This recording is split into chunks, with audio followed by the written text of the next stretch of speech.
pronunciation. Dhanyavadah. Namo Namah. Punah Milamah. Agram Saptahe. Somvasare. All right. Thank you. So, a very warm welcome to all of you to today's edition of Daily Wisdom from Bhagavad Gita.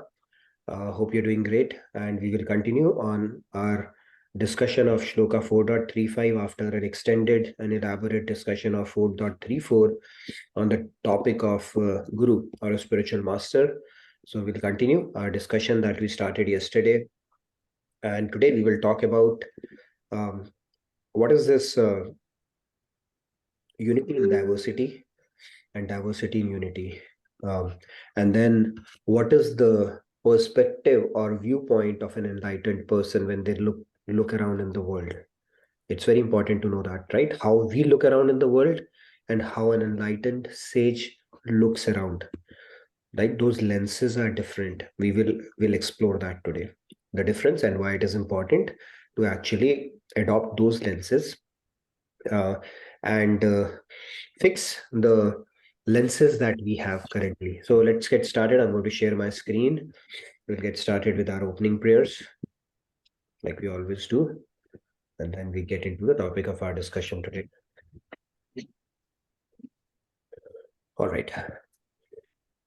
Gurur Brahma, Gurur Vishnu, Guru Devo Maheshwaraha, Guru Sakshat Parabrahma, Tasmai Shri Guruve Namaha. Vasudeva Sutam Devam Kamsa Chanuramardanam Devaki Paramanandam Krishnam Vande Jagat Guru. Krishnam Vande Jagat Guru. Radhe Radhe, morning, good evening to all of you. Let's get started. We are on Shloka 4.35. I'm going to recite it and then we can have a few hands and then we'll get into the topic of our discussion. Yadgyatva punarmoham evam yasyasi pandava yena bhutanya sheshena drakshyasyatmanyatho mai. All right. Yes, Sandhya, go ahead. Yes, Radhe Radhe once again. Yajñātvāna punarmoham evam yasyasi pandava yena bhutanya sheshena drakshyasyatmanyatho mai. Nice. Thank you, Sandhya. Yes, Samji. Radhe Radhe Samji, please go ahead. Radhe Radhe. Yajñātvāna punarmoham evam yasyasi pandava yena bhutani yasyeshena drakshyasyatmantyo mai atmantyo mai. Radhe Radhe. Radhe Radhe. Thank you. Aparna ji, Radhe Radhe, please go ahead. Radhe Radhe. Radhe Radhe everyone. Yajñātvā na punarmoham evam yasyasi pandavam yena bhutanya sheshena drakshyasyatmanyatho mai. Thank you, Radhe Radhe. Thank you. Okay, I see a couple of more hands. So let's freeze the number of hands and then we'll get started. Yeah, and Nitinji, just a question came, like, do we have quiz on Thursday because it's Thanksgiving? Oh, it's Thanksgiving, huh? Should we have quiz or not? Let's deliberate upon it. Thursday evening, right? Maybe we can have a break in that case or quiz. We'll see. Maybe we can do a poll, okay? We'll create a poll on our CIC and we'll see the response accordingly. I think we should have quiz, but anyways, okay. Yeah, we can have a Thanksgiving quiz. How about that? Dinesh ji, Radhe Radhe. a gratitude quiz, so to say. Yes, Dinesh, please go ahead. Yeah, Radhe Radhe. Yajnatva na punarmoham evam yasyasi pandava yena bhutanyasesena drasyasyatmanyato mai. Thank Radhe you. Radhe. Radhe. Yes, Riyaji. Radhe Radhe Riya ji, please go ahead. Radhe Radhe. Radhe Radhe. Yajñātvā न पुनर्मोहम् एवं यास्यसि पाण्डव येन भूतान्यशेषेण द्रक्ष्यस्यात्मन्यतो मयि. Thank you. Thank you. All right, so let's get started. Lord Krishna is saying that following this path and having achieved enlightenment from a guru, following which path? Following the path of spirituality. That is the soul soup segment that we're talking about yesterday. We spoke about that. We'll build on that. So following this path and having achieved enlightenment from a guru, O Arjun, you will no longer fall into delusion. In the light of that knowledge, you will see that all living beings are but parts of the Supreme and are within me. So let's get started. Build on this topic. So we'll start with our soul soup segment, the success, happiness, and fulfillment series. Yesterday, we were talking about internal and external motivations. And as part of that, we started with how do we inspire ourselves spiritually? So we spoke that human life is like hitting a jackpot. It doesn't come so easily. And so it is obligatory on us to make the most of it. Because it's like hitting that, it comes in once in a while, right? 8.4 million species are there, and then it's like hitting that scholarship that is given, and then the expectation is that you will make the most of it.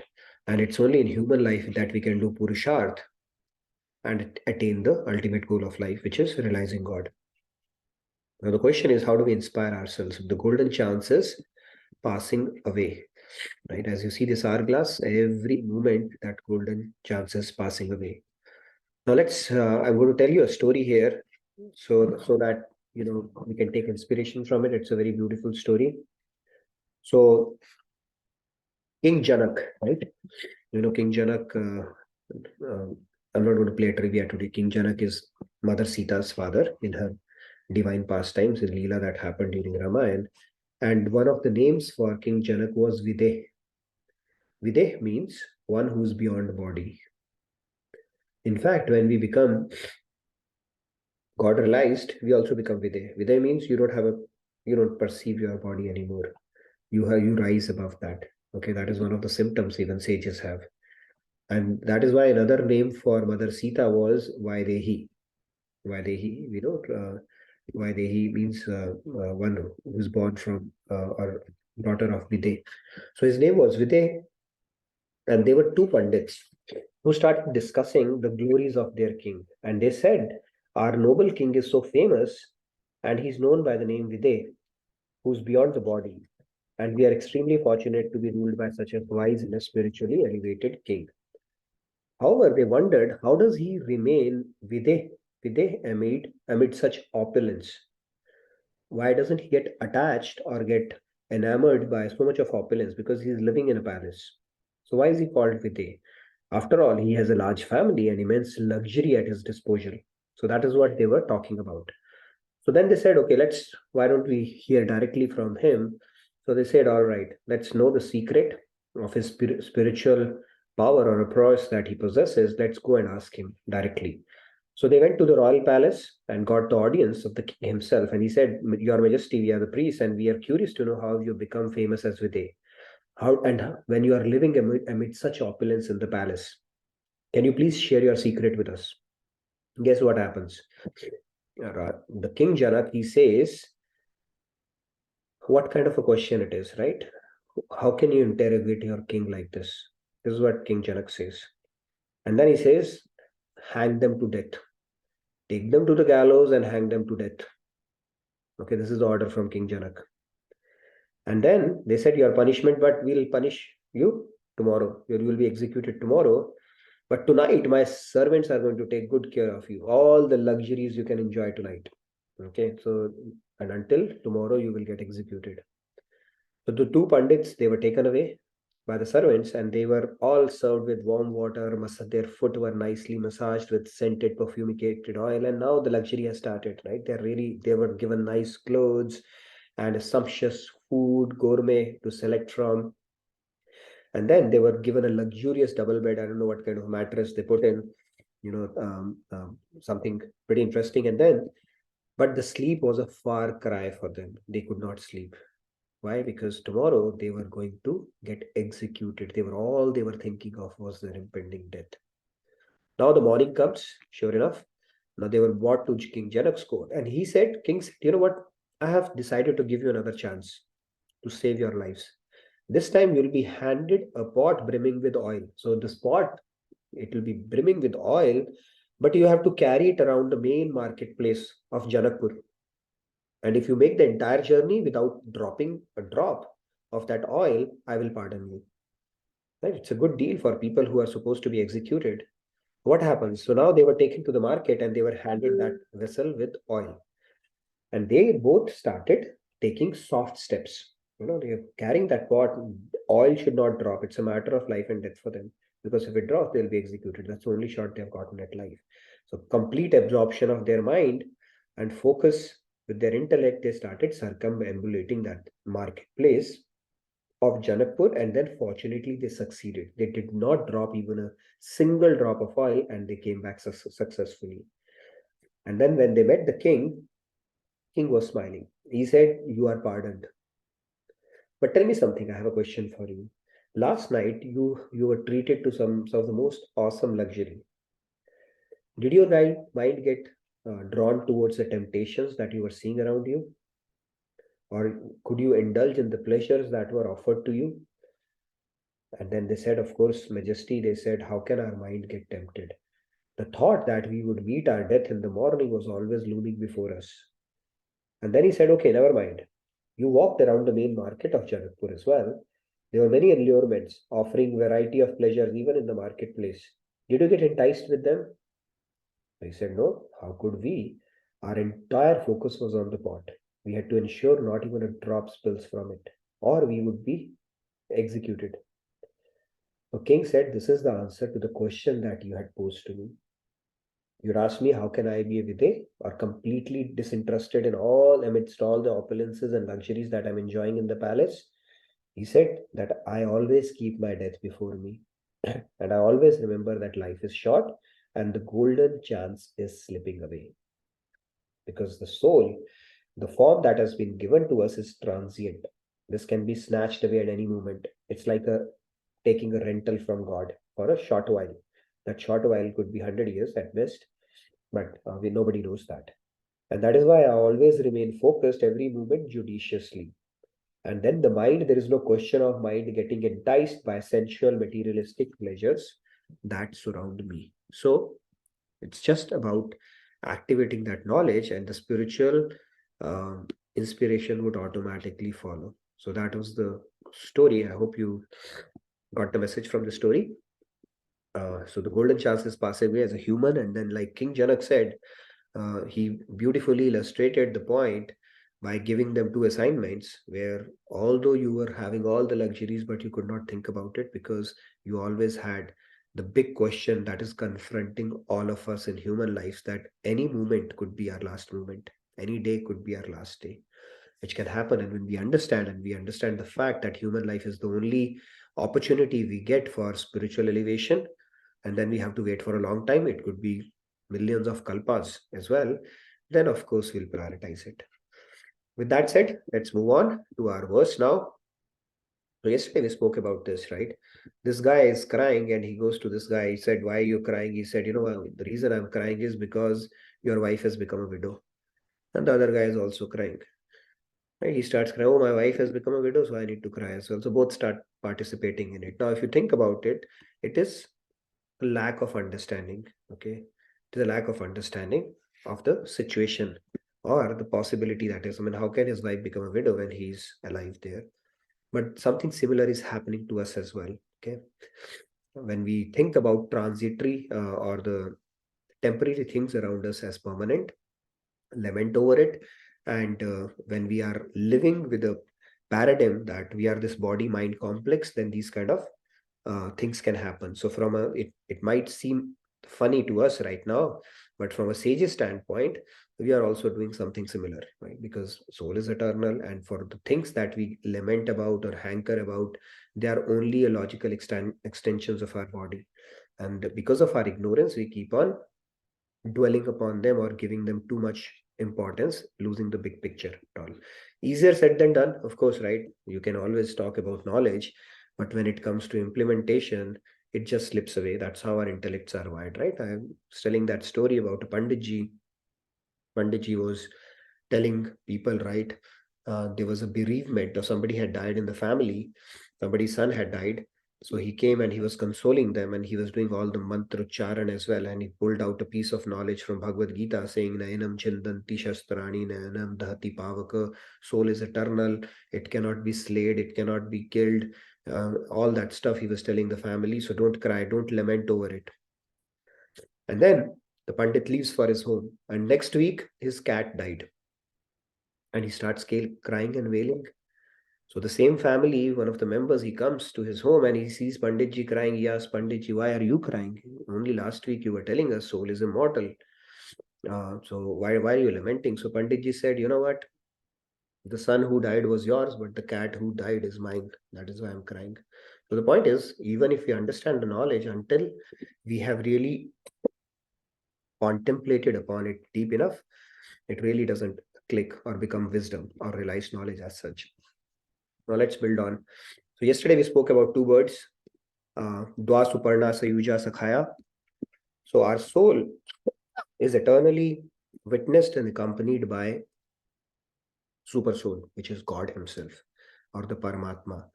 So they're like two birds who are sitting on the branch of a tree.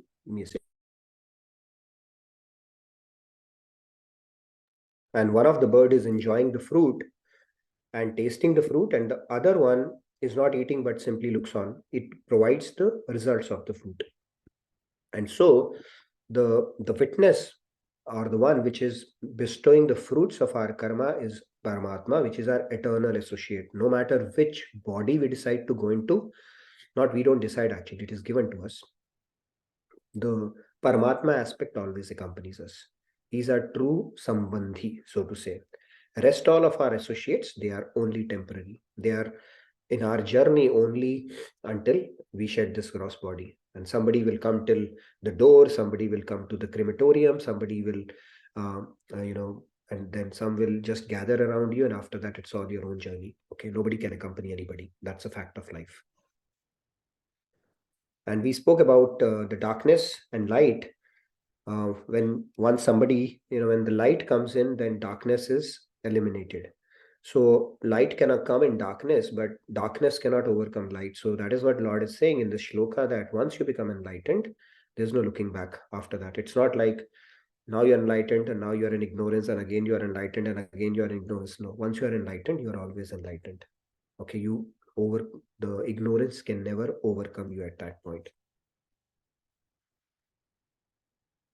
Now, just as darkness can never engulf the sun, similarly, illusion can never again overcome the soul who has once attained enlightenment. This is the key concept. Darkness cannot drive out darkness, only light can do that. Hate cannot drive out hate, only love can do that. Martin Luther King had said that. So this also talks about, see, if we become ignorance, there's another theory, right? God particle theory, which it says God is doing Leela. He's experiencing himself. Now think about it. If he's experiencing himself, there is something more powerful that has engulfed him, which is ignorance. That means that ignorance or could overcome him, or Maya could overcome him. That means that is more powerful than God. And then once that Maya is dispelled or ignorance is dispelled, what is the guarantee it will not come back here? That is clearly answered in the shloka. What God is saying, once you become enlightened, you are always enlightened. And if you are truly God and not a part of God, which is Anusat, Anuchit, Anu Anand instead of Sat Chit Anand, then darkness could have never overwhelmed you, right? Because darkness, where sun is, darkness can never come. And God himself is like sun, or the perfect source of knowledge, so to say. Yes, Samji, you had a question? Yeah, Radhe Radhe Samji. And I agree with you. But in the case of like Rishi Vishkarma, when Shakuntala was dancing before, he was a kind of self-God realized. Vishwamitra, not Vishwakarma. Vishwamitra. When Shakuntala came and dancing because of Indra's delegation of all the darkness entered into his mind and he got swayed by that one. Shakuntala and all those things, and the daughter was born later on, the Apsara from Indra's. So isn't it paradoxically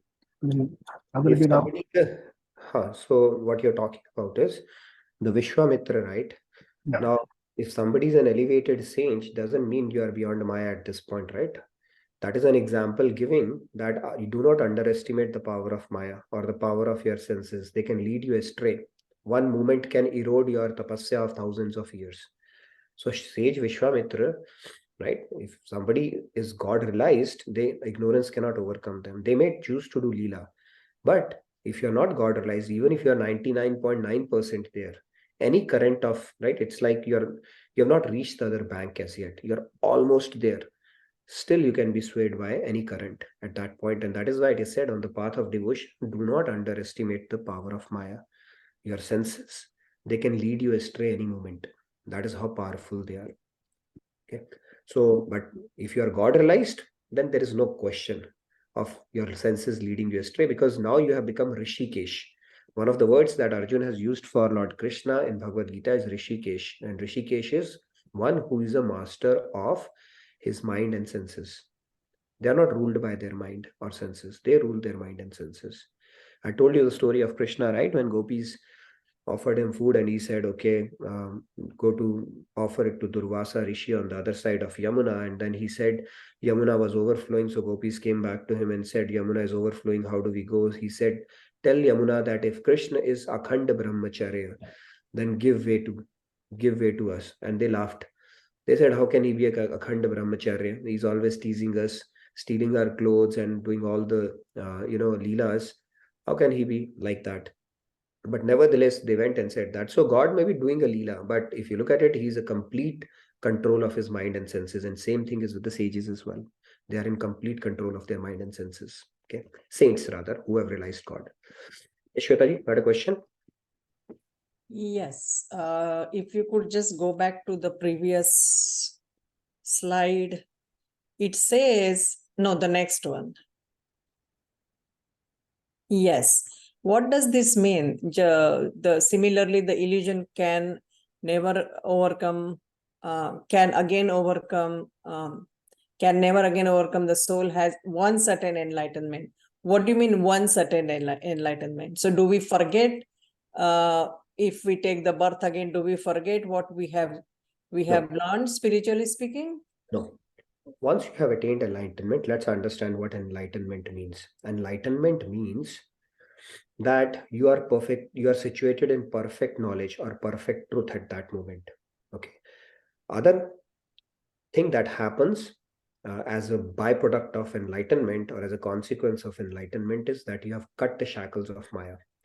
When you have cut the shackles of Maya, that means you are no longer obligated to take birth or go through the cycle of birth and death. Okay. Now, either you can perpetually enjoy your status as an enlightened person in God's abode or in moksha, depending upon how you have worshipped or attained enlightenment, right? That is one possibility. Or you could choose to come back again, take a birth, do a leela. Like God does that. God does a leela, right? Avatars from time to time, like Ramayan, he took avatar as a son of Dasharath and Kaushalya, and then Krishna avatar as Devaki and Vasudev. Similarly, saints also come to serve a purpose, to take other people to God or to give them the code to break this matrix. When they come, they are not under the sway of Maya or in ignorance. Okay, they are always enlightened. Once so this is referring to the God realized saints. Yes, only God realized saints. Okay, wonderful. Nobody. Thank you. Enlightenment means you have realized God. Okay, there is no coming back after that. You may choose to, or God may send you that, okay, go and help some other people, they listen to you, and then you may choose to take on an avatar in some form or manner, but that doesn't mean you have come under ignorance at that point. You are perpetually enlightened. You are still Trikaldarshi, have all the powers. Okay? Then you are here basically doing the service of God. For whatever express purpose you have come, like Shankaracharya ji has come, Madhvacharya, Ramanujacharya, all the sages that have come from time to time, Tripalaji Maharaj. Now, God is invisible to those who don't wish to see him, but seen everywhere by those who do. Now, this is an important concept. Those who have realized God always remain in God consciousness. Now, they are always in God consciousness. If somebody is enlightened, see, we are in material consciousness. We have to take our mind to God. They are in God consciousness always.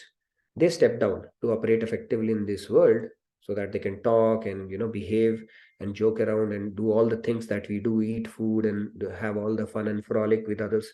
So those people, they are always in God consciousness, enlightened ones, and not even for a moment they are out of that consciousness. Okay, opposite to how generally people are in material consciousness. I'll explain it to you with a story. Now, there was a story of Sant Namdev. I think you might have heard about it, right? So when sages come, they're always in that consciousness. So he would always, so one day he was planning to eat food and then he had prepared rotis.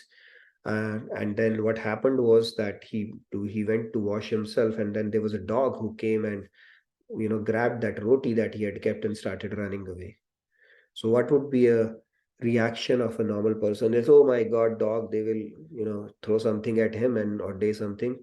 But then this guy, he says, oh my Lord, you wanted to have food. But wait, where are you running away? I have not yet put clarified butter on it, okay? It may hurt your throat because you should not have it like that. So that is the consciousness is having. So even in a dog, he's looking at it as is basically he's seeing divinity. So they see divinity in everything.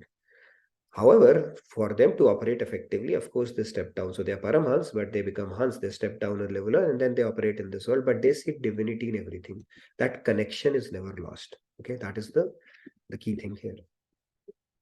Now, under the illusion of Maya, we see the world as separate from God and establish friendship or enmity with other human beings depending upon whether they satisfy or harm our self-interest. Now, we do not see divinity. I mean, just all of you can maybe pause for 3 seconds or 5 seconds, close your eyes and think about the person who's dearmost to you and whom you don't want to see their face at all. There would be some people, right? This is the last person I would like to be locked up in an elevator or a room with. Think of those people. Now, can you see divinity in them? It's very difficult. So when we start seeing divinity in them as well, looking at them as a part of God, or that divinity is there in them as well, that is the difference between our perspective or viewpoint and the viewpoint, not the viewpoint or the way the saints and sages look at people. Now, divine knowledge that comes with enlightenment changes our perspective. So that is a perspective shift that happens only with divine knowledge, a proper understanding. Of course, it has to become a realization. By theoretically telling, hey, see divinity in this, will not work. It has to come with realization. So when you do deeply meditate, when you subscribe to these principles and contemplate hard in these principles and make conscious effort, you get help from God. And then slowly we start, progressing towards that perspective as well. They see the world as an energy of God. They believe, because our scriptures is a divine knowledge, right? It's a bona fide knowledge. And our scriptures say, Isha Vasyam Idam Sarvam. That means this whole world is the veritable form of God. So how can it be imperfect? That is the perspective they have. While we have a perspective that, there are so many problems in this world and my God, this is not right, that is not right. Sages, everything is right. Everything is falling at the perfect place. It's like a big jigsaw puzzle. We don't understand, but everything is working perfectly as it needs to. And they also see all the human beings as parts of God and harbor a divine attitude towards everyone.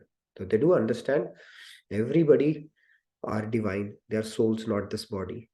So now I'm going to talk about the concept of unity in diversity and diversity in unity so that we understand it right? It doesn't mean tomorrow you go meet your boss whom you don't like and say, I see Krishna in you, right? We still have to be practical and operate in this world effectively, because we have to deal with so many relationships, so many people. So what is the right perspective in that is what we will talk about. So let's understand this. Like Hanumanji, he said that, right? Hanuman sees Sitaram everywhere. He says, I see the forms of Lord Ram and Mother Sita and everyone, so I fold hands and offer my respects to all. So that is the sentiment a devotee has. It's a pretty advanced stage where you see divinity, your Ishtadev in everyone. Okay? That's the way to look at it. Now let's look at how do we understand this aspect a little more. So you see a peacock. It's a beautiful creation, right? Hard to believe it is a creation that has come from as a result of Big Bang or something of that sort. So peacock is it's basically something which it's marvelous or glorious, right? Creation. If you don't find it glorious, you'll find this peacock glorious, right? So peacock, if you look at it, so many colors it has, and it is one of the most amazing creations you can imagine, right? That God has created.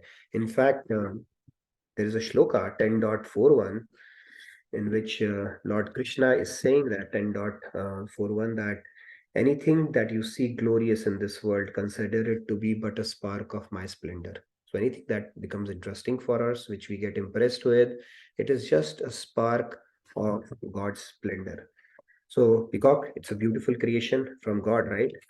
I'm just trying to remember the shloka. You can check it out. It's a very beautiful shloka. I think it says 10.41. Yad vibhuti mat sattvam shrimad urjitam evava. So basically, everything is but a spark of my splendor. Now think of pigeons, right? Before the email, we had snail mail, and before snail mail, we had pigeons. Now, can anybody have a GPS like that of a pigeon? If that was, if pigeons were not created by God, then the lot of the letters exchange that used to happen in the older times wouldn't have happened, right? Even that Bollywood hit song wouldn't have come, Kabutar Ja Ja Ja, right? That letter was being sent through that. And the beauty of these pigeons is that even if you, let's say, you box them in the middle of a night and you bring them to a place, when you open it up, it will find the door from where it has come. It has its internal GPS. That is also a marvel of God, right? So if you think about creation around you, now if you talk about trees has leaves, fruit, flower, all of it. Do we know that there can be a tree which is a fruit in itself? Sugarcane. Is there a tree which is a flower in itself? With all the aroma coming around? You have sandalwood. Similarly, there are so many things around, right? This whole creation, when you look at this creation, if you see, there's a divinity is manifesting in everything, which we take for granted if you look at it, right? So when our perspective changes, then we marvel at everything. Even the fact that the sun rises every day and perfectly at the same time, the seasons, all the seasons that God has provided us, all the different fruit, the earth on which we roam upon, the fruits that are provided based on the needs of our body, right? In winters, we get the citrus fruit and everything. So everything, if you look at it, may look ordinary. But when you think about deeply, contemplate or ponder upon it, it's magical actually. Like Einstein had said, there are only two ways of looking at this world. Everything is a miracle or nothing is. So if you think about it, everything is a miracle and there is a divinity manifesting in everything. And when you marvel at those things, automatically your mind will be taken to God, right? Some smart, intelligent creator is behind this whole thing. Now, if we look at our families and relatives, right, extended family and all of the stuff, the material consciousness, the way it works is, this is the difference now. Mind. This is mine, this is my papa, this is my dada, nani, wife, children, kid, cousin, whatever the case may be. So if this is how we look at the relationships, right? So the connect that we feel is mind. Okay, direct connect. He's mine, he's mine, he's mine, he's my cousin, he's my first brother, he's my biological mother, he's my, so all kind of relationships that we establish. This is material consciousness. The spiritual consciousness is you establish that relationship with a deeper understanding that you are a part of God and you have a relationship with God permanent. And so is the other person. And that is how you have a common thread. I hope that makes sense. There is a commonality, that relationship. So sometimes when we get hung up in our relationships, right? My kids, my parents and all, we forget the part that before they are our kids, they are God's kids. Before they are our parents, God is our parents' parent as well, right? So that relationship is forgotten. And that is why that direct relationship that we establish becomes a cause of attachment and misery as well.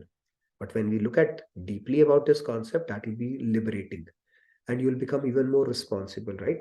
Won't you like to take care of somebody who's God's, own part himself? He is basically God's son or God's relative in a way. Won't you like to treat them well? You'll have an even more sense of responsibility towards that relation, as opposed to thinking of them as yours and having a sense of entitlement towards them. So this is the spiritual consciousness. This is how you establish relationship. And when you have a common thread as God, automatically your relationship is also established. You don't have to do anything different. Yes, Sandhya, you had a question? Just on a light note, can we say all of us are spiritual siblings? Of course, if you look at it, we are all spiritual siblings only in that sense. And that is why another part of it is God is also called Purushottam, right? The only Purush. The soul does not have a gender. But if there is anybody who's meant to be a Purush, it is God himself. Rest all are. That is why God is also called Jagatpati, because he is the Pati of your Pati as well.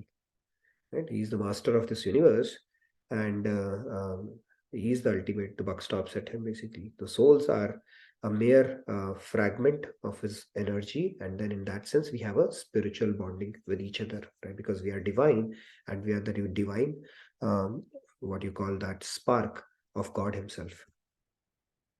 Yes. Now, yeah, sorry, I had another question. No, actually, I was reminded of this story of Mirabai and Jeev Goswami. So Mirabai went to meet him in Vrindavan, I guess, and that's when he said that he will not meet with any female, and that's when Mirabai said that I did not know if any other male existed apart from Giridhar Gopal. Yeah, Purushottam Krishna. Yeah, that's true. That was a classic response she gave. She said, who is this guy who claims himself to be the male, right? I only know one Purushottam, which is Krishna himself. Great. So with that, let's move on. Unity and diversity we were talking about. So if you look at it, everybody, right, around the globe. So there is a unity. What is that unity? Unity we have already spoken about, that we all are eternal fragmental parts of God. Mame vansho jiva loke jiva bhuta sanatana. God himself has said in Bhagavad Gita. We are eternal fragmental parts of God. So there is a common denominator between all of us. So does that mean we are all same? If we are all same, then we'll pick the most smartest person and have that person realize God. And then all of us will realize God, right? We can delegate our God realization to somebody. We are not same. So there is unity in diversity, and yet as well as diversity in unity. Why diversity in unity? Because we all have, although we are divine fragmental parts of God, but then we all carry our own mind from previous lifetimes, the chitta vritti, the tendencies, the sanskars, right? And those sanskars and or those perceptions or those lenses that we have acquired about the world, and that makes us different. That is why two people are different. Guru and disciple are different. Two gurus can be different as well. So we are same and yet different. We are same in the sense we are all divine. We are different in the sense we are all or our particular trajectory from a spiritual growth standpoint. And we are all at different trajectories. And everybody is perfectly situated where they need to be. So we are same and yet different. And that difference comes from the fact that we all have our own karmic backlog. We have our own tendencies, chitta vrittis from past lifetimes. But when we rise above this material consciousness, we start getting into a divine consciousness or spiritual consciousness, which is like this. We don't look at this relationship as between you and I, and whether it's related to nationality, a caste, creed, religion, gender, or whatever. We look at it via connection to God. Okay, that is the spiritual perspective around this. Any questions? Keshav ji, Radhe Radhe. Keshav ji. Radhe Radhe. Nitin, you just mentioned a shloka, Mamai Ansho Jeev Loke. It's a very, very crucial shloka, but from my little understanding, it has been misrepresented. The shloka says, Mamai ansho, jeev loke. Jeev loke, not the jeev. Here it is very crucial to focus on this, because after meditating and contemplating on this shloka, my understanding is it Krishna has said, Mamai ansho, mera अंश है जीव लोके. ये जितना ब्रह्मांड है ना, ये मेरा अंश है. Whole of the Brahmand. Because Atma, soul, spirit is he himself. It is not his spot, because all the present time teachers and gurus have repeatedly said the same what you said. So need to contemplate on this. Radhe Radhe. Yeah, he goes on to say Jiva Bhuta Sanatana, that they are all Yeah, eternal. that's true. Then he's elaborating. Jiv Bhuta, Yeah. the soul is Bhuta. Here he has said Jiv is Jiv pure. But Jiv Bhuta means 5 Mahabhuton ke adheen. That's why he's saying this Jiv So what- Bhuta, which is surrounded by Bhutas, 5 super elements. So it's a very deep discussion. We'll meet sometime and talk on that. Sure, Radhe sure. Radhe. Radhe Radhe. Thank you, Keshav ji. Yeah, so from that standpoint, are we saying that maybe we can bring that discussion? We have spoken about this concept in the past as well. Depending upon which translation you subscribe to, there could be misinterpretations about it as well, right? But for us, the curriculum is very standard. We go with Swami Mukundanand's commentary, and which is inspired by Kripalaji Maharaj. Now, if we think that anybody has a better interpretation than Jagat Gurutam, who was bestowed that title by Kashi Vishwa Parishad, then sure, but then it is we can do so at our own risk at that point, right? Because Sanskrit is a language where the context, the Atma can be used for Paramatma depending upon the context in which it is used. So it's a safer strategy to hedge it by entrusting a translation which is coming directly from a saint, as opposed to maybe from a material author or somebody who might be interpreting it in a way which could be confusing. So it was my simple policy is delegate that burden. I don't want to put my own brain on this, because my intellect is very tiny in front of the intellect of Swamiji and Maharajji. So if they have translated something and putting in some word, I would just take it as at face value, and then the way I would test it is by subscribing to that knowledge and see if it makes difference in my life at all, right?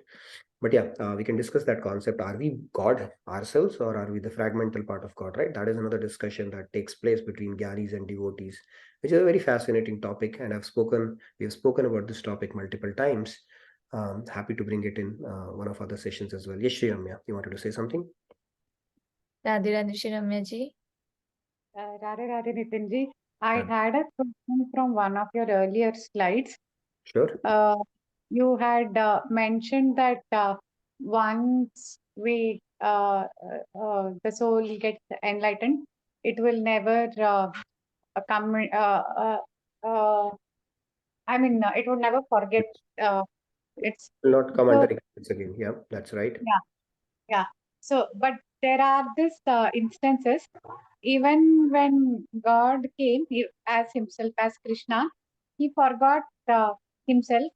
Like Swamiji said, if he doesn't forget himself, then he won't be able to act like the son. Like to do that Leela, he had to forget himself that he is God. Otherwise, he could have never cherished that love of Mother Yashoda. How do I reconcile the two, that like when Paramhams they step down, they forget themselves, but still they are connected? How is that possible? So, Shirama, we have to understand it in context. Okay, they don't get into ignorance. By his Yogamaya power, he can make himself forget and his mother forget to sweeten the Leela. That doesn't mean he has forgotten that he's a Chakradhari if it needs to be, or he has become any less than God if there is a need for that, right? So just to sweeten that Leela, they do that temporarily. That doesn't mean they have become any less than God at that point, or they have become Mayadhin now. Okay, now they will be tormented by Maya for the rest of their life. No, it's just a temporary thing they can do with their Yoga Maya just to sweeten the Leela. It doesn't mean God becomes ignorant. Yes, he may pretend to at that moment. Through his Yogamaya power, he has the ability to do that. But then that doesn't mean he has been engulfed by Maya and now he's suffering from Tridosh, Tritap, and all the problems that we have to suffer with. And then Krishna has started to having tensions after that in life. Mahabharata is going to happen. What am I going to do? Of course not. He continued to be in bliss for the rest of his life. So God, when even he takes avatar, he may sweeten his Leela temporarily by, even forgetting, making himself forget and making his mother forget, but he's never less than God. He's never overcome by ignorance at any point. Yes, Prabhat. Hope that answered your question, Shriramya. Yeah, she had shown a thumbs up, so I think got clear. So, Radhe Radhe Prabhat Bhaiya. Radhe Radhe. I have two questions. One is related to the previous slide that you were showing, that in which there were different lines were there, na? No. Oh, the Krishna, the relationship with God. Krishna and the relationship one. Okay, you said previous. Previous is Okay, how the I think that. this so one. basically, this one. Yes. So basically, is there any specific logic behind these two lines and one line? You have shown two lines there and one line. But related. It's basically, if you think about it, we are related to God and God is related to us, right? And same is it's like you have A related to C and B related to C, so A is automatically related to C, right? That way, mathematically, you've done those kind of things. So there is any logic for double line and single line? That's what I want to know. No, there's Double line, no logic. no. Basically, it's like you have a relationship both ways. Both ways. Okay.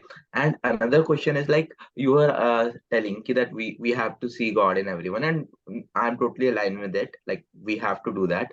But if I take an example of Vibhishana, he was with Ravan, and he was his brother only, so that's why he used to follow him to some extent. But when he come to know about Rama and he started become devotee to him, and he went there.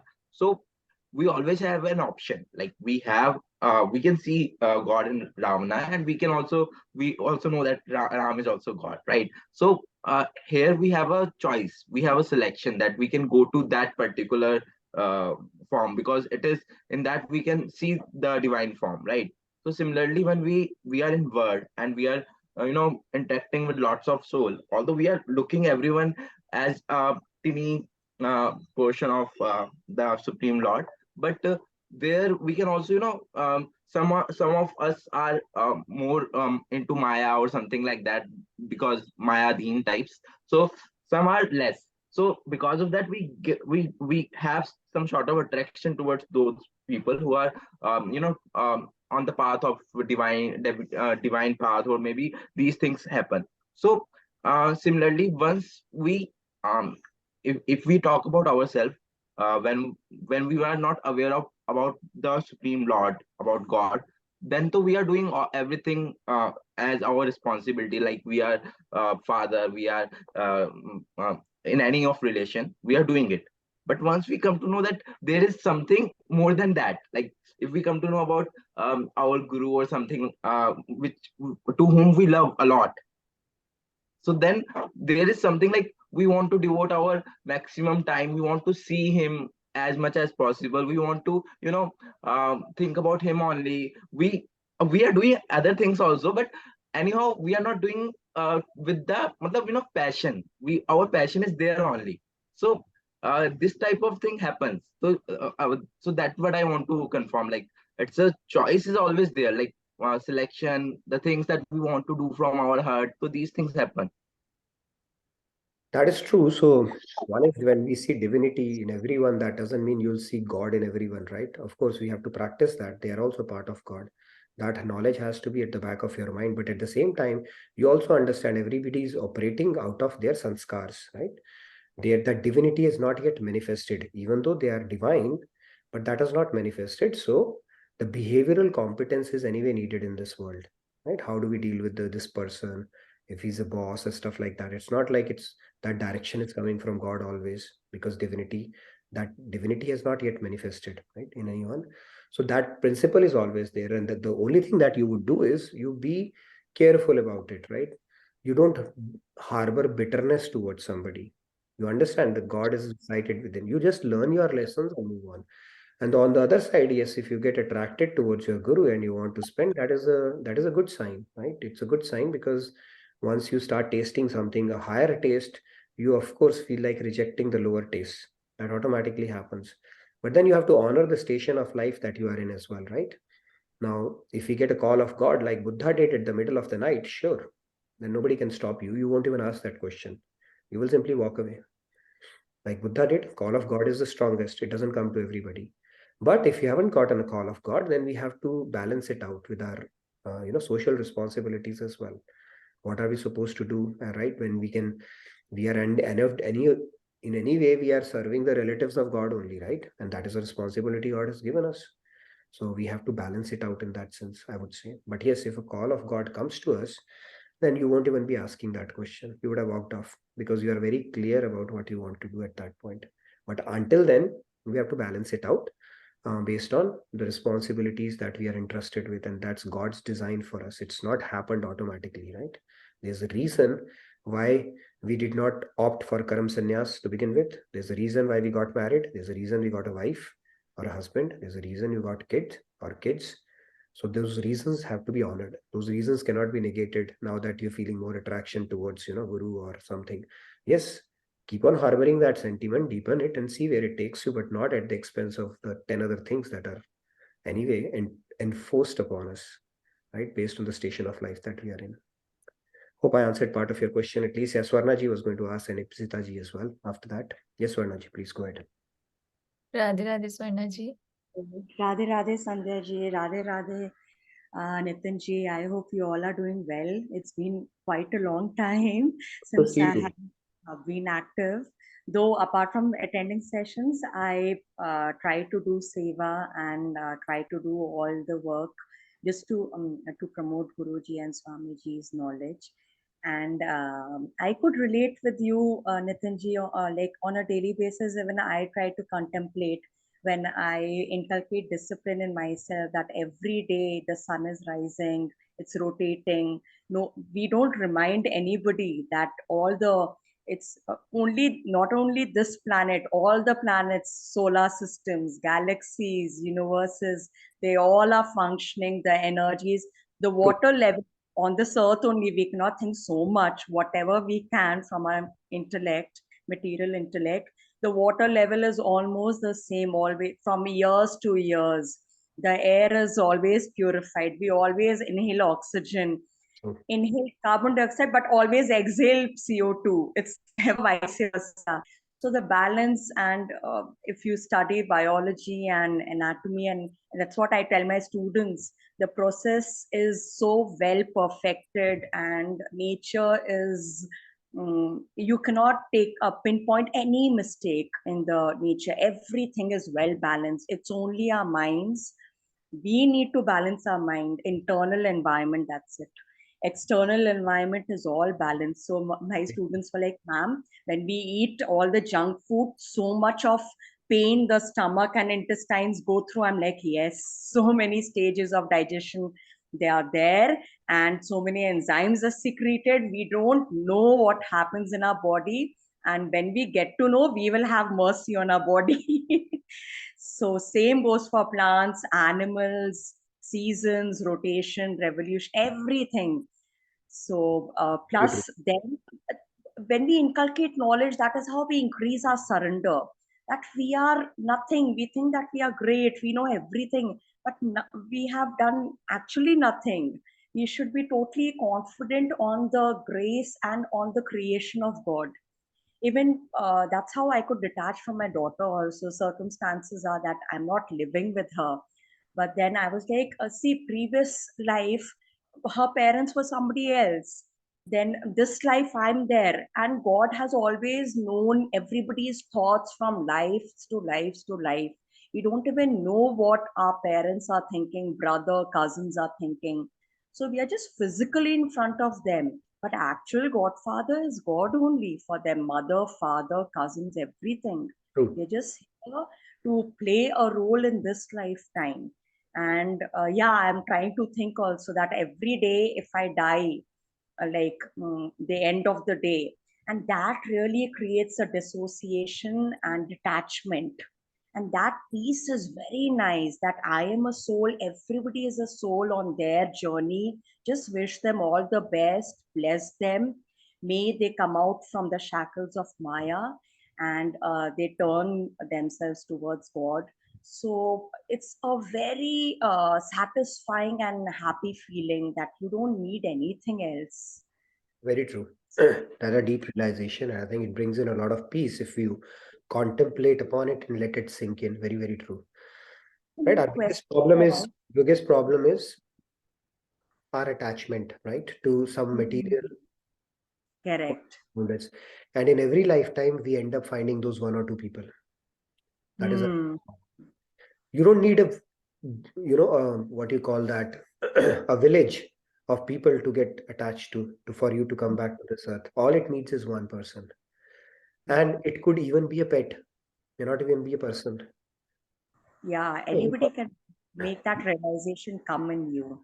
Right. That is So we see a lot of people, they come and say, you know what, for most part, I have cracked my life, but you know what, I'm just attached to my son a lot, or I'm just attached to my grandson, or that daughter, or that one relation. How many more relations you need? You just need one person to make you repeat in this world. That's all. It's very great realization. Thank you for sharing that, Swarnaji. Nitinji, I just wanted to know the difference between Brahma and Maya. Brahm and Maya. Brahm and Maya, or Brahma and Maya? Brahm and Maya. Brahma Shakti and Maya Shakti. So there is Brahman, there is Brahma, and there is Brahm also. Okay. Brahm is doubt. Oh, no. Brahman is God. Brahman is God himself. So Brahman is, God has three powers to him. One is his Yogamaya power, one is his Maya power, and third is his Tatastha Shakti, which is Jiva Shakti, which is us. Okay. Now Brahm is nothing but God. So Brahman is all, Brahman is the formless, all-pervading aspect of God. God can have three manifestations. One is the all-pervading, which is called Brahman. Second is the localized, which is Paramatma, the second bird we spoke about, which is seated inside you.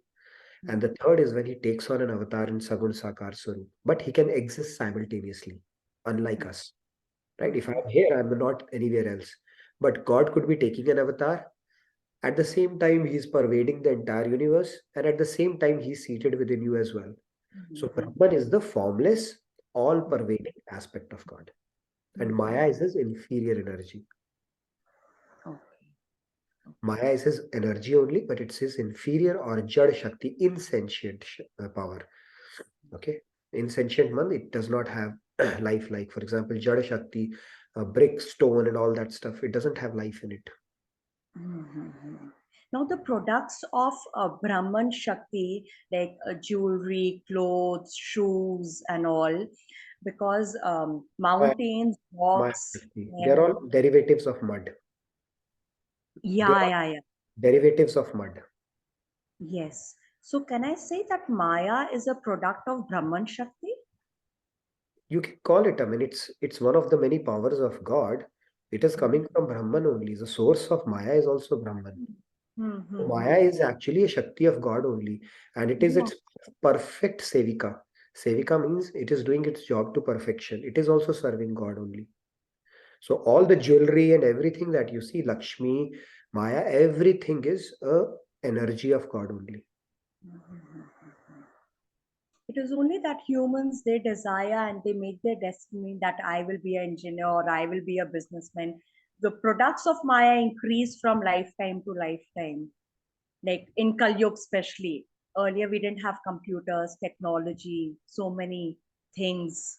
Over the time, it has increased. The Jagat is something that is moving and it keeps on expanding, right? So yeah, I mean, it really depends on how many things, how many shackles you have formed in your mind, right? You could be, it really depends on how many bondages you have applied to your mind, right? Now, if you're attached to your relatives, and then you can expand it to house, car, fame, money, it could be anything. So these are all material energy of God. Superior than that is his Yogamaya power. But we tap into it only when we go through meditative practices, right? Where we look at Maya the way it is, and Maya does not have an ability to give us the bliss that we are seeking, because Maya is his insentient power and we are his divine power. So what we need is divine. So no matter what you get in this world, no matter if you are a president, most richest person, all the way up to Brahmalok, you will still not be happy, is what our scriptures tell us. So don't cater to his lower energy, cater to his higher energy. You need to build a hook in to tap into that. I hope I answered your question. Let's move to Ipshita ji. Thank you for waiting, Ipshita ji. Radhe Radhe, Ipshita ji. Radhe Radhe. Actually, this slide which you have given, you said that the double line and the single line doesn't signify anything. But from my point of view, I think that the double line signifies that we are always eternally connected to Krishna. And in one lifetime, maybe we are connected, like two people, say for me, myself and my son, we are connected for this lifetime, so one line, but we are always connected to Krishna, like me also is connected to Krishna and Krishna is connected to me eternally. So the line is going and coming, and even my son is connected to Krishna and Krishna is connected to my son eternally. So the double line is going for him also. And for this lifetime, only we are connected as son and mother. So one line. I think this way I interpreted it, though your slide you said no, it did not have any Let me explain meaning. you now. There's a beautiful bhajan which says, tu hi to hai mera nand nandan, main bhi to hu tera nand nandan, which means says, yes, you alone are mine. So if I look at it from a soul or a person standpoint, they have only one relationship, which is permanent with God. Okay. But from a God standpoint, he has multiple relationships. I've just put two pictures here. It could be 3, 4, 10 million, trillion, whatever. God has a relationship with everyone. Okay, मैं भी तेरा. I'm not saying मैं ही तेरा. मैं भी तेरा Nandanandan. I am also yours. You alone are mine. I am also yours. So God has one-to-many relationship with everybody. We have only one-on-one relationship with God. And if you look at it via that, even my relative, my son, they also have that kind of a relationship with God. So when we have a common relationship, of course, we are also related. So that is essentially what I was trying to tell. Okay. Thank you. Thank you, Ipshita ji. Yes, Sandhya, you wanted to ask? And then we can move to our next segment. By the way, we have feedback tracker. Have we posted that? Okay, please fill out the questions or any other feedback that you may have. Also, we have Geeta Jayanti coming up. You wanted to ask a question, Sandhya, before we move on to that? There's a question from Falguni ji. Nitin ji, when we say that a sage is in God consciousness, does it mean the mind is merged in God consciousness and it is state of samadhi? Will they stay there or come down to world? So their God consciousness means they are always situated in perfect knowledge. They have that connect with God. And then they step down a couple of steps so that they can operate effectively in the world. Because they have to use pen and paper, they have to eat food. Now, just imagine in the food also they are seeing God. Can they eat food? It started happening to Chaitanya Mahaprabhu during the advanced stages of his life, by the way. Even rice he could not eat because he could see God only. So the Paramhans, they actually step down a couple of levels so that they can operate effectively with the world. But internally, they are always ever united with God. That is the state they are always in. Right? Because God's power is something that once you get it, Maya can never overcome it. It's like you have got the light, you have got the sun, you are carrying the sun with you. How can darkness enter it? It will never enter. So now there is a request from Samji. We need to strive to almost finish one shloka per day if possible. We can revise whole Bhagavad Gita once it's complete. So if you have been attending, Samji, Bhagavad Gita, we have covered the length and breadth of all the key shlokas until this point. So the idea is to really go slow. If you want me, I can start recitation one after another, and you'll have the satisfaction I've covered Bhagavad Gita, but it'll count for nothing. Okay, so it's important, even if you do one shloka for next 10 years and really beat it to its fibers, it is much more worth than doing Bhagavad Gita 10 or 20 times and having that satisfaction I have gone through Bhagavad Gita will not count for anything. So the idea is to go really slow. But the point here is you are not missing out on anything. There will not be any concept that you would say, by the way, Bhagavad Gita, I didn't come to know. I have already gone to 18.66, which is the super executive statement of Bhagavad Gita. We have gone through the concept of surrender, which again comes in chapter 18. We'll spoken about the concept of grace and we'll keep on repeating it. So from what you need to know, the gist or the cream of Bhagavad Gita, you will get that. The range is already covered and will keep on getting covered. The depth is the key thing. So it's not just the range, we'll go into depth. So one shloka, one day is good aspirational target, but I'm not married to that concept. And then we'll go slow, but we will do cross references. And I think this is the pace.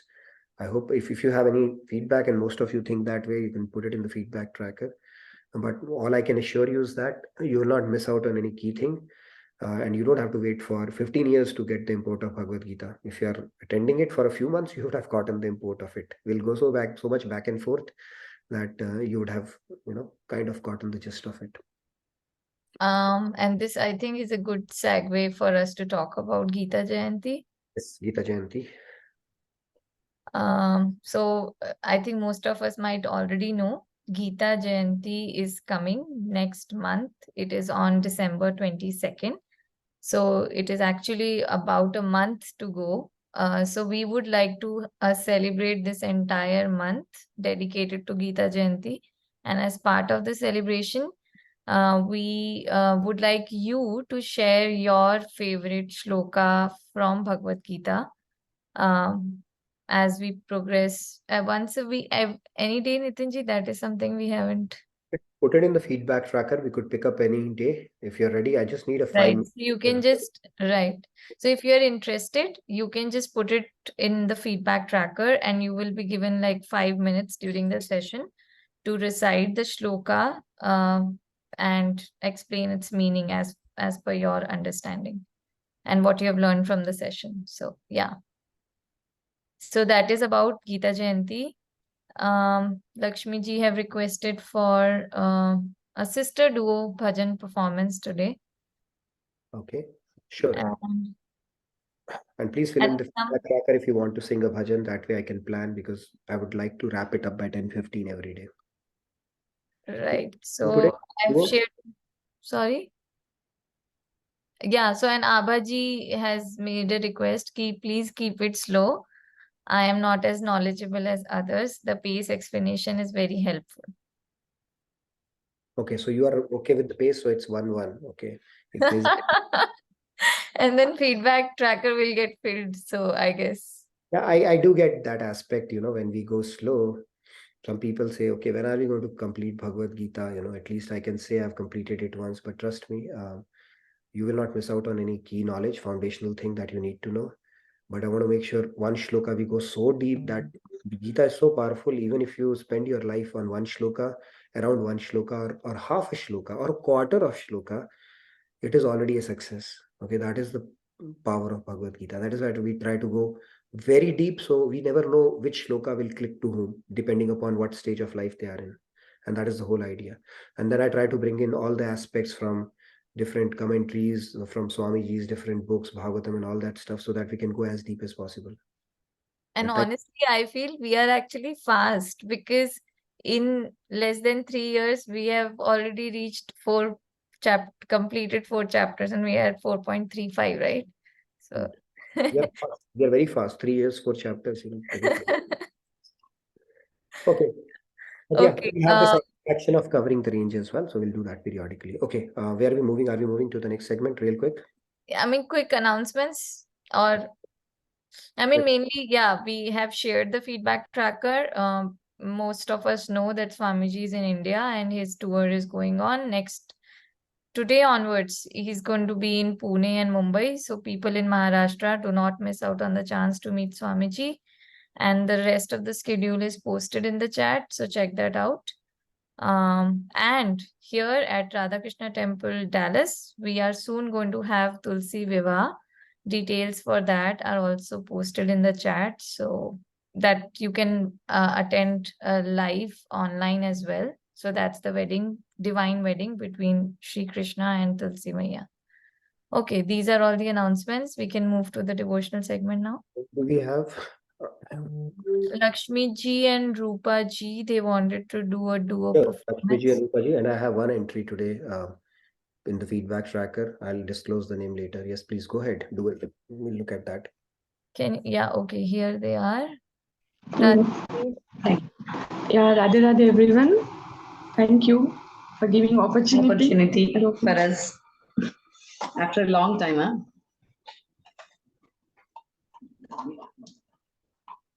Am I audible? Yes, yes, please go ahead. We are waiting to hear you both. Yeah.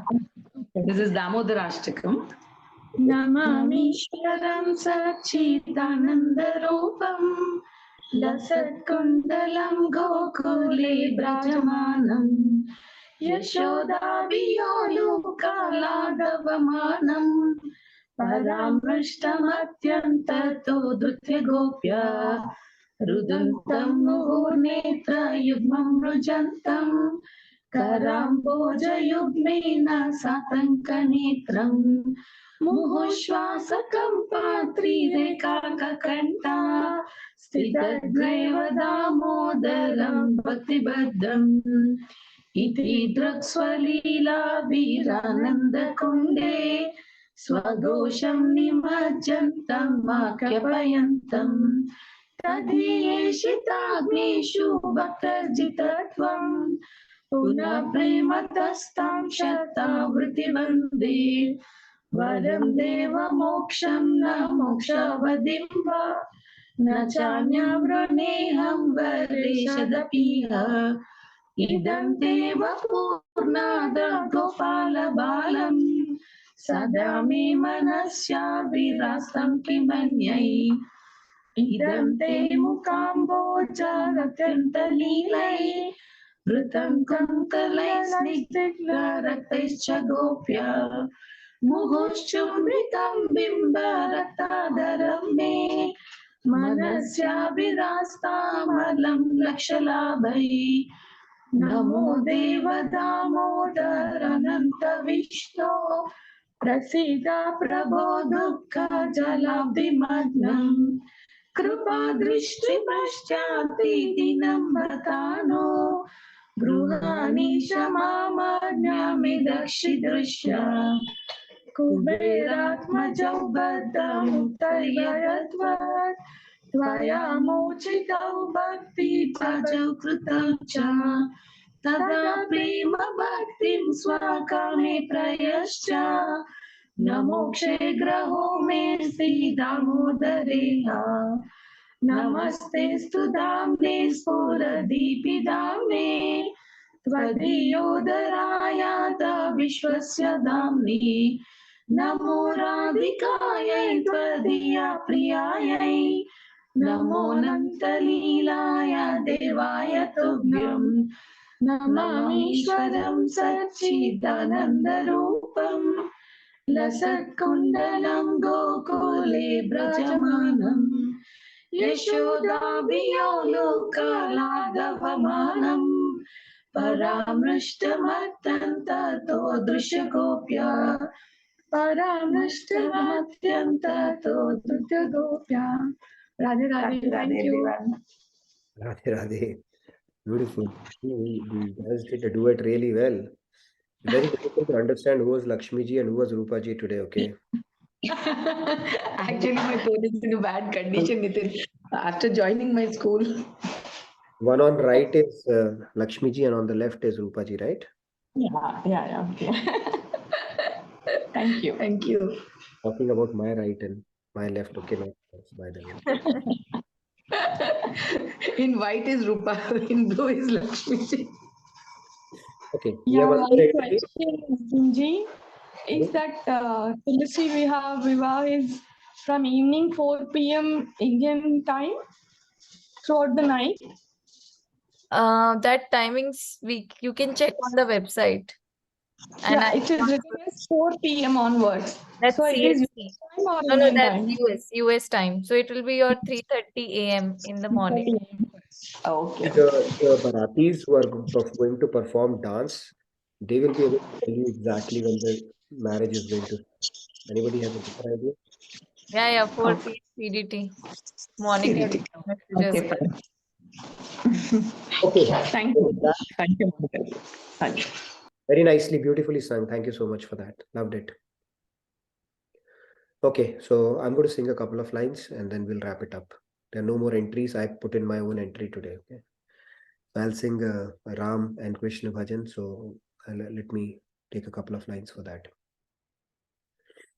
Raghuraj कहें यदुराज कहें तुम रूप अनूप दिखाते हो कभी धनुष बाण धरे आते हो कभी बंसी मधुर बजाते हो जय जय राम राम राम से जय श्याम श्याम श्याम सीता राम राम राम राधे श्याम श्याम श्याम यदुराज कहे अधुराज कहे तुम रूप अनूप दिखाते हो कभी छाछ मांगते ग्वालिन से कभी शबरी के फल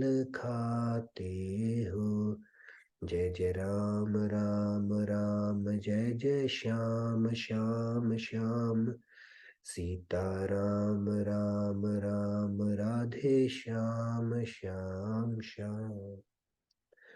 Okay, so thank you again for your enthusiastic participation, and tomorrow we will move to the next shloka. Okay, we're going to make progress tomorrow. And if you have a feedback and you want to tinker with the pace or anything, please provide me that feedback and we'll see how best that can be incorporated, because seems like nobody, including myself, is in a hurry here. But if you are in a hurry, then do let me know and then we'll see how we can balance out the range and depth aspect of it. Okay, so thank you again. Radhe Radhe, good night, good day from my side. And please fill in your interest for Gita Shlok recitation as part of our Gita Jayanti celebrations in the feedback tracker. Look forward to hearing from every participant in the class, right? So Radhe Radhe. Small piece of knowledge has helped you change something about in your life or the way you think or how you operate. Think about it, and a 5-minute video bite would suffice. It will inspire a lot of people, and I would encourage you to come and talk about it in from time to time in our sessions. Please keep filling in the feedback tracker, and we'll start this from Sunday onwards, next Sunday onwards, which is Monday morning onwards. And we need to announce if we are going to have Kahoot, as well as there is a constant request from Chiki about the wheel. Okay, we'll spin Or the Jagadgurutam Divas. Yeah. we will spin the wheel then. Yes, Aparna ji, real quick. Aparna ji, Radhe Radhe. Radhe Radhe, I was just wondering if Gita Jayanti and Sanskriti International, they are two different things, right? Different, yeah. Ah, okay. They are different, yeah. The Jayanti is an occasion when this message was spoken by Lord Krishna to Arjun. That is why. So yeah, think about how Gita has changed your life, and I would encourage each one of you to come from time to time. We'll do it like a series in our session. 5 minutes, come, talk about it, and then we continue with our discussions. Thank you very much. Radhe Radhe, good night, good day from my side. Radhe Radhe. See you all tomorrow.